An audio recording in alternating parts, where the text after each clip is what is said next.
Africa is often described as the mother continent, a land of immense diversity, deep history, and ancient cultures. From the kingdoms of Nubia, ancient Egypt, and Assam, Africa played a central role in shaping what we now call human civilization.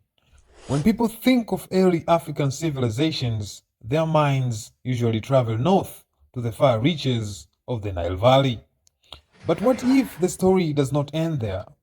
What if at the very beginning of the Nile system and along the shores of the Indian Ocean, there existed a powerful and influential civilization, one that left an indelible mark on Africa and the wider ancient world? Ladies and gentlemen, this is the story of AZANIA. Welcome to Jiwela Kale. If this is your first time here, please subscribe, like the video, and share your thoughts in the comment section. Long before the rise of medieval Swahili city-states and centuries before European contact, one of the oldest recorded civilizations south of the Sahara flourished along the coast of East Africa. This civilization was known to the ancient world as AZANIA. AZANIA was not a single empire or a centralized state. Rather, it was a network of semi-autonomous coastal settlements ruled by kings and sub-chiefs, united by trade, language, culture, and the sea. Archaeological and historical evidence shows that AZANIA was an iron-working civilization, emerging as early as the first millennium BC. Its people practiced agriculture, metallurgy, and long-distance maritime trade. Greek and Roman writers repeatedly described AZANIA as a vital link between Africa, Arabia, and the Mediterranean world.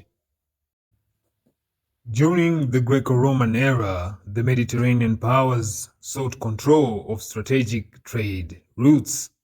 One of the most important was the Red Sea-Indian Ocean route, and along this route lay AZANIA. AZANIA supplied the ancient world with ivory, iron, spices, and agricultural products, commodities that fueled Mediterranean economies. The earliest known written reference to AZANIA appears in the 1st century AD in natural history by Pliny the Elder. Historian and geographer Pliny associates AZANIA with the trade of cinnamon and cassia, luxury spices highly prized in Rome. He refers to the inhabitants of AZANIA as Zangenai. Pliny also revealed that there was an inland route where commodities were ferried north to the Mediterranean following the course of the River Nile. Another crucial source is the Periplus of the Erythraean Sea, written in the 1st century AD by a known Greek author. This maritime guidebook provided detailed sailing instructions across what the Greeks called the Erythraean Sea, a term they used broadly for the Indian Ocean. The Periplus describes AZANIA as coastline, harbors, and trading practices, and referred to its people as Ausanites. The document also introduces us to Rapta, the greatest metropolis of AZANIA, a buzzing port city and the southernmost point reached by the Greek sailors.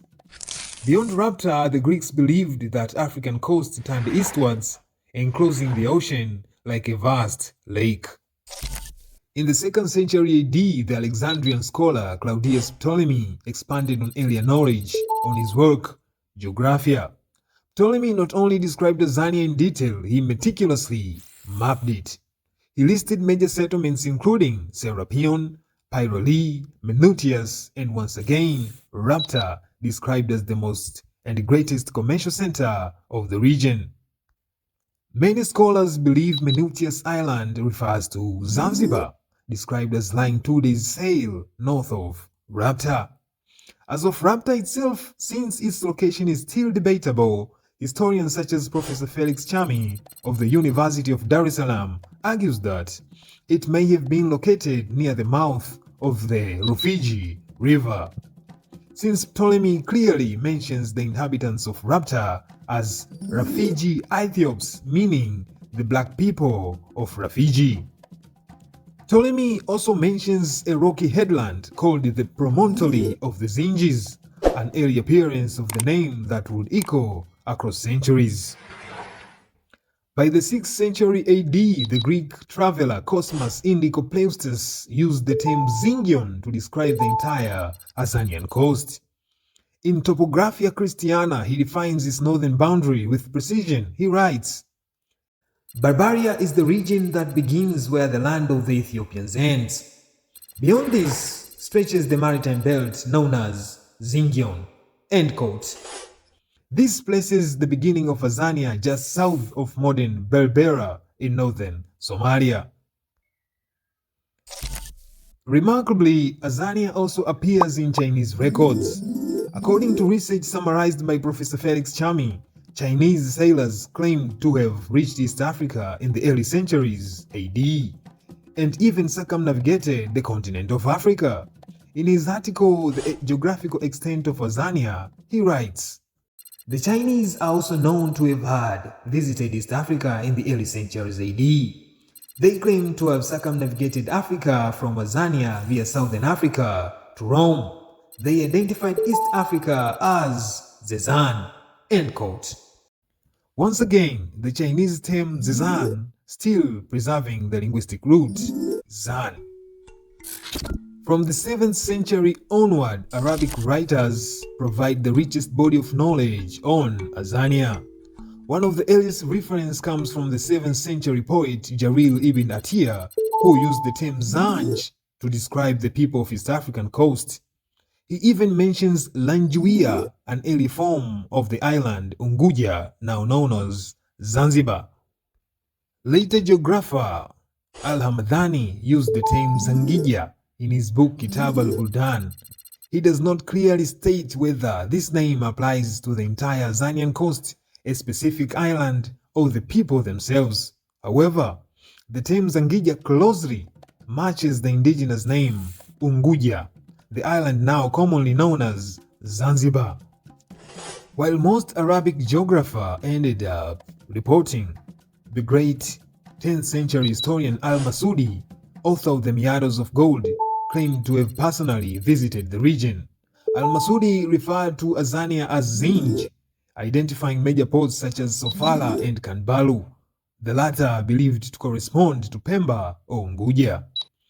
Most strikingly, he records the royal title of the Azanian kings as Wafliman, a clear Arabic transcription of the Swahili word Wafalme, meaning kings. In the 12th century, the renowned geographer Al-Idrisi, working in Sicily for King Roger II, described Azania as a coastal region of prosperous towns including Mogadishu, Mombasa, Pemba, Zanzibar, and Kilwa.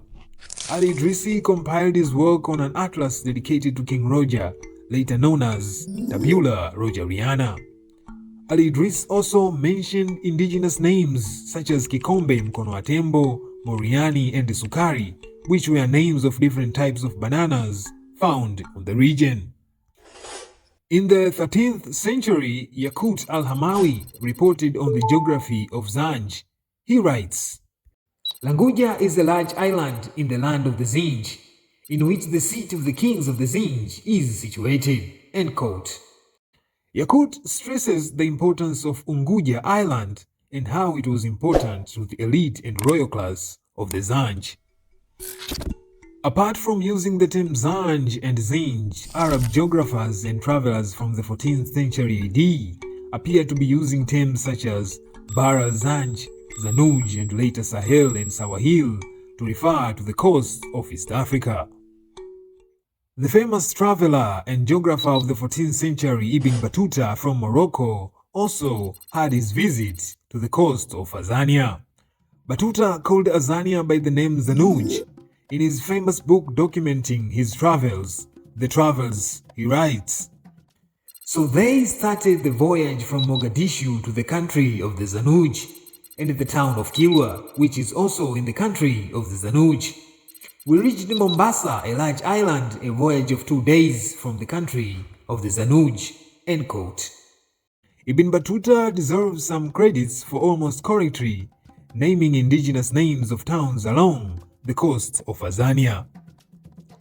It has to be noted that even the 14th century Venetian traveler Marco Polo left a record of AZANIA.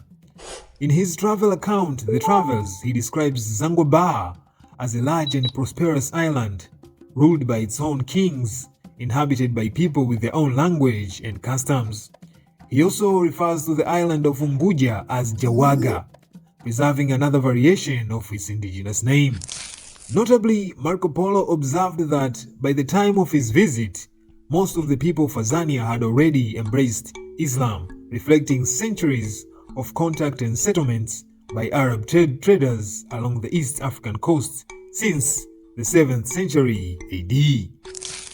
Therefore, taken together, Greek, Roman, Chinese, and Arabic sources allow us to confidently locate AZANIA along the East African coast from southern Somalia through Kenya, Tanzania, and possibly as far south as Sofala in Mozambique, including all major offshore islands in the region.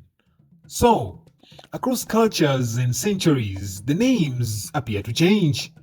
AZANIA, Zingion, Zizan, Zanj, Zinj, Zanuj, etc.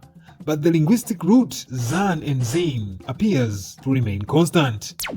This raises profound questions. Did the Greeks invent the name AZANIA or adapted an indigenous term? Were later Arab and Chinese names inherited from earlier traditions? And most importantly, who were AZANIANs themselves and where did they come from?